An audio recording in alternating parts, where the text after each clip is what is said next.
بسم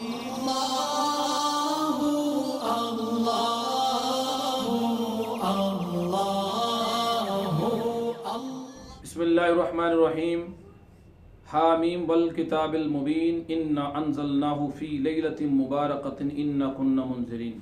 صدق اللہ مولانا العظیم وصدق رسولہ النبی الکریم الامین ان اللہ وملائکتہ یصلون علی النبی یا ایھا الذین آمنوا صلوا علیہ وسلموا تسلیما اللہم صل علی سیدنا مولانا محمد وعلی آلہ واصحابہ اجمعین۔ حضرات گرامی، آج کا ہمارا موضوع شب برات کی فضیلت کے حوالہ سے اللہ رب العزت نے قرآن مجید فرقان حمید مقدس اور لا ریب کتاب میں ارشاد فرمایا، حامیم والکتاب المبین انا انزلناہ فی لیلۃ مبارکۃ انا کنا منذرین۔ یہ سورۃ الدخان کی آیہ مبارکہ ہے، اور سورۃ الدخان کے بارے میں اللہ تعالیٰ کے پیارے نبی صلی اللہ علیہ وآلہ وسلم آپ نے ارشاد فرمایا، من قرأ حامیم الدخان یوم الجمعۃ او لیلۃ الجمعۃ، فرمایا کہ جو جمعۃ المبارک کے دن کو یا رات کو سورۃ الدخان پڑھتا ہے تو 70,000 فرشتے اللہ تعالیٰ کے پیارے نبی فرماتے ہیں کہ اس کے لیے دعائے بخشش کرتے ہیں، اس کے لیے دعائے مغفرت کرتے ہیں۔ ایک حدیث پاک میں یوں بھی آیا کہ اللہ تعالیٰ کے پیارے نبی صلی اللہ علیہ وآلہ وسلم آپ نے ارشاد فرمایا کہ جو کسی بھی رات میں سورۃ الدخان پڑھتا ہے تو فرمایا کہ اللہ تعالیٰ اس کے لیے جنت میں گھر بنا دیتا ہے۔ اللہ اکبر، سبحان اللہ۔ تو شب برات کے حوالہ سے اللہ رب العزت نے قرآن مجید فرقان حمید مقدس اور لا ریب کتاب میں ارشاد فرمایا، حامیم والکتاب المبین ان انزلناہ فی لیلۃ مبارکۃ انا کنا منذرین۔ اس آیہ مبارک کے اندر کچھ مفسرین کرام فرماتے ہیں کہ یہ جو لیلۃ المبارکہ ہے اس سے مراد شب برات ہے، اور شب برات کو مختلف ناموں سے موسوم کیا جاتا ہے۔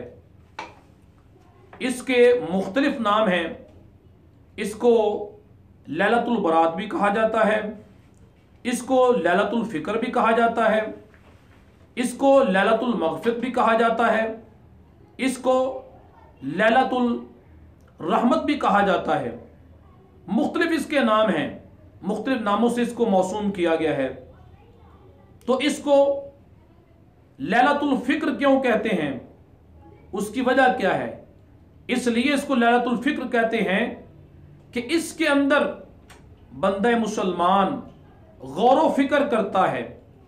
اور تفکر کر کے اپنے گناہوں کی اللہ تعالیٰ سے معافی مانگتا ہے۔ تو یہ غور و فکر کرنے والی رات ہے، اس لیے اس کو لیلۃ الفکر کہتے ہیں۔ اور اس کو لیلۃ الرحمت کیوں کہا جاتا ہے، اس کی وجہ کیا ہے؟ اس کو لیلۃ الرحمت اس وجہ سے کہا جاتا ہے کہ اس رات کے اندر اللہ تعالیٰ کی رحمتوں کا نزول ہوتا ہے، اس لیے اس کو لیلۃ الرحمت کہا جاتا ہے۔ سبحان اللہ۔ اور اس کو لیلۃ المغفرت کیوں کہا جاتا ہے، اس کی وجہ کیا ہے کہ اللہ تعالیٰ اس رات میں کثرت سے امت محمدیہ صلی اللہ علیہ وآلہ وسلم کو جہنم سے آزاد فرماتا ہے۔ اور اس کو لیلۃ برات کیوں کہتے ہیں، اس کی وجہ کیا ہے؟ برات کا معنی ہے چھٹکارا حاصل کرنا، تو اس کو لیلۃ البرات اس وجہ سے کہتے ہیں کہ اس رات میں اللہ تعالیٰ کثرت سے محمد مصطفیٰ صلی اللہ علیہ وآلہ وسلم کی امت کو جہنم سے آزاد فرما دیتا ہے، جہنم سے چھٹکارا دے دیتا ہے۔ اس وجہ سے اس رات کو لیلۃ البرات بھی کہتے ہیں۔ اللہ اکبر، سبحان اللہ۔ حضرت عائشہ صدیقہ طیبہ طاہرہ سلام اللہ علیہا آپ فرماتی ہیں کہ نبی اکرم نور مجسم صلی اللہ علیہ وآلہ وسلم آپ نے ارشاد فرمایا، ان اللہ عز وجل ینزل، اللہ رب العزت لیلۃ النصف من شعبان، 15ویں شعبان کی رات کو اللہ رب العزت جو ہے وہ آسمان دنیا کی طرف نزول فرماتا ہے، الی السماء الدنیا، دنیا کی طرف اللہ تعالی نزول فرماتا ہے، سمائے دنیا کی طرف، اور فرمایا فَيَغْفِرُ لِأَكْثَرَ مِنْ عَدَدِ شَارِ غَنَمِ قَلْبٍ، اور اللہ رب العزت اس رات میں قبیلہ بنی کلب کی بکریوں کے جو بال ہیں، فرمایا ان سے بھی زیادہ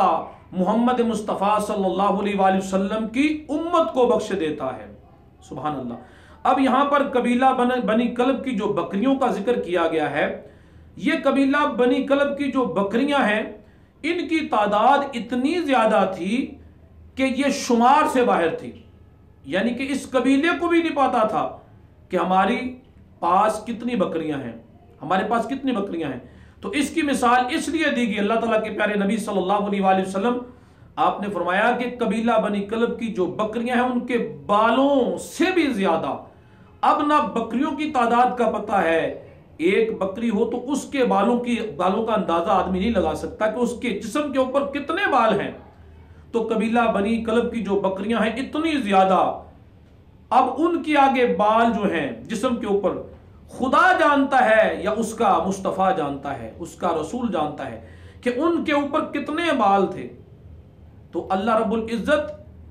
اپنے محبوب علیہ الصلوۃ والسلام کے امتیوں کو جو قبیلہ بنی کلب کی بکریاں ہیں ان کے بالوں سے زیادہ اس رات میں اللہ تعالیٰ ان کی بخشش فرما دیتا ہے۔ حضرت علی المرتضیٰ شیر خدا رضی اللہ تعالی عنہ آپ فرماتے ہیں اذا کانت لیلۃ النصف من شعبان، جب 15ویں شعبان کی رات آتی ہے تو فرمایا اللہ رب العزت غروب شمس سے لے کر ساری رات آسمان دنیا پہ اللہ رب العزت اللہ تعالی نزول فرماتا ہے۔ فیقول، اور اللہ رب العزت ارشاد فرماتا ہے الا من مستغفر لی فاغفر لہ، ہے کو مجھ سے بخشش طلب کرنے والا میں اس کی بخشش کر دوں۔ الا مسترزق فارزقہ، ہے کو مجھ سے رزق مانگنے والا تو میں اس کو رزق دوں۔ الا مبتلا فاعافیہ، ہے کو مجھ سے بیمار شفا مانگنے والا تو میں اس کو شفا عطا کر دوں۔ اللہ تعالیٰ کی رحمت تو آوازیں دیتی ہے کہ ہے کو مجھ سے بخشش طلب کرنے والا میں اس کی بخشش فرما دوں، ہے کو مجھ سے رزق مانگنے والا میں اس کو رزق دے دوں، ہے کو مجھ سے بیمار شفا مانگنے والا میں اس کو شفا دے دوں۔ الا قضا حتی یطلع الفجر، فرمایا کہ اللہ تعالیٰ اپنے محبوب علیہ الصلوۃ والسلام کی امت کے لیے اللہ تعالیٰ کی رحمت یہ آوازیں دیتی ہے کہ ہے کو بخشش طلب کرنے والا، ہے کو رزق مانگنے والا، ہے کو اولاد مانگنے والا، ہے کو کاروبار مانگنے والا، ہے کو بخشش طلب کرنے والا، تو جو بھی آدمی مانگتا ہے اللہ تعالیٰ اس رات میں اس کو عطا فرما دیتا ہے۔ فرمایا یہ سلسلہ ساری رات جاری و ساری رہتا ہے حتیٰ کہ فجر طلوع ہو جاتی ہے تو یہ سلسلہ ختم ہوتا ہے۔ حضرت عائشہ صدیقہ طیبہ طاہرہ سلام اللہ علیہا ام المؤمنین آپ فرماتی ہیں کہ ایک رات میں نے نبی کریم رؤوف الرحیم صلی اللہ علیہ وآلہ وسلم کو بستر پر نہ دیکھا تو میں نے گھر میں تلاش کیا تو سرکار دو عالم صلی اللہ علیہ وآلہ وسلم آپ نہ ملے۔ میں آپ کے پیچھے چلی گئی تو میں دیکھتی کیا ہوں کہ حضور نبی اکرم نور مجسم صلی اللہ علیہ وآلہ وسلم آپ جنت البقیع میں ہیں اور وہاں پر دعائیں فرما رہے ہیں جنت البقیع کے اندر۔ اللہ اکبر، سبحان اللہ۔ حضرت عائشہ صدیقہ طیبہ طاہرہ سلام اللہ علیہا آپ فرماتی ہیں کہ نبی اکرم نور مجسم صلی اللہ علیہ وآلہ وسلم نے فرمایا، آپ نے فرمایا کہ 15ویں شعبان کی رات کو اللہ تعالیٰ آسمان دنیا پر تجلی فرماتا ہے اور قبیلہ بنی کلب کی بکریوں کے بالوں کی تعداد سے زیادہ لوگوں کو اللہ تعالیٰ بخش دیتا ہے۔ اللہ اکبر، سبحان اللہ۔ تو حضرت عائشہ صدیقہ طیبہ طاہرہ سلام اللہ علیہا نے جب نبی اکرم نور مجسم صلی اللہ علیہ وآلہ وسلم آپ کو دیکھا، پتہ چلا کہ یہ جو 15ویں شعبان کی رات ہے یہ عبادت کی رات ہے، یہ رحمتوں والی رات ہے، یہ برکتوں والی رات ہے، یہ بخششوں والی رات ہے، یہ رزق حاصل کرنے کی رات ہے، یہ توبہ و استغفار کی رات ہے، یہ تلاوت قرآن کی رات ہے، یہ نوافل کی رات ہے، یہ عبادات کی رات ہے، یہ اللہ سے معافی مانگنے کی رات ہے۔ اللہ کے پیارے نبی آدھی رات کے وقت قبرستان میں گئے، تو اس رات کو قبرستان میں جانا بھی اللہ کے پیارے نبی صلی اللہ علیہ وآلہ وسلم آپ کی سنت مبارک ہے، خواہ کو اپنا دفن ہو یا نہ ہو جانا چاہیے۔ جس کا باپ ہے یا جس کی ماں ہے وہ بھی اس رات کو قبرستان میں جائے اور اپنے ماں باپ کی قبر پر کھڑے ہو کر ان کے لیے دعا کرے۔ اللہ کے پیارے نبی صلی اللہ علیہ وآلہ وسلم آپ ارشاد فرماتے ہیں من زارا قبر ابویہ او احدہما فی کل جمعۃ غفر لہ کتب برا۔ اللہ تعالیٰ کے پیارے نبی صلی اللہ علیہ وآلہ وسلم آپ ارشاد فرماتے ہیں کہ جو ہر جمعۃ المبارک کے دن قبرستان جاتا ہے، خواہ ماں ہو خواہ باپ ہو، یعنی اپنے ماں باپ کی قبر کی زیارت کرتا ہے ہر ہفتے میں، یعنی جمعۃ المبارک کے دن ہر 7 دن بعد جو اپنے ماں باپ کی قبر کی زیارت کرتا ہے، اللہ تعالیٰ کے پیارے نبی صلی اللہ علیہ وآلہ وسلم آپ ارشاد فرماتے ہیں کہ اس کے پورے ہفتے کے اللہ تعالیٰ گناہ معاف فرما دیتا ہے اور اس کا نام جو ہے وہ اللہ تعالیٰ صالحین میں لکھ دیتا ہے۔ اللہ اکبر، سبحان اللہ۔ تو حضرات گرامی، شب برات جو ہے یہ رحمتوں برکتوں والی ہے، یہ عزتوں والی ہے، یہ بلندیوں والی ہے، یہ توبہ استغفار کی رات ہے۔ اس رات کو توبہ استغفار کرنا چاہیے، نوافل ادا کرنا چاہیے، اللہ تعالیٰ کی بارگاہ میں گناہوں کی معافی مانگنی چاہیے۔ یاد رکھیں کہ اس رات کو اللہ تعالیٰ اپنے حقوق تو معاف فرمائے گا لیکن حقوق العباد معاف نہیں کرے گا۔ جس کا بھی حقوق العباد کا معاملہ ہے، وہ جس کے ساتھ بھی اس کا معاملہ ہے، وہ میسج کے اوپر کام نہیں چلے گا۔ آج تک ہم نے آج کل رسم و رواج کے طور پر ایک میسج بنا لیتے ہیں، پھر اس کو نیٹ کے اوپر ڈال دیتے ہیں، وہ 10 آدمی کو چلا جائے، 50 کو چلا جائے یا 200 کو چلا جائے، تو یہ رسمن سارا نظام ہے۔ جس کے ساتھ آپ نے زیادتی کی ہے، آپ کو چاہیے کہ اس کے پاس جائیں، اس سے معافی مانگیں، اس کا ازالہ کریں،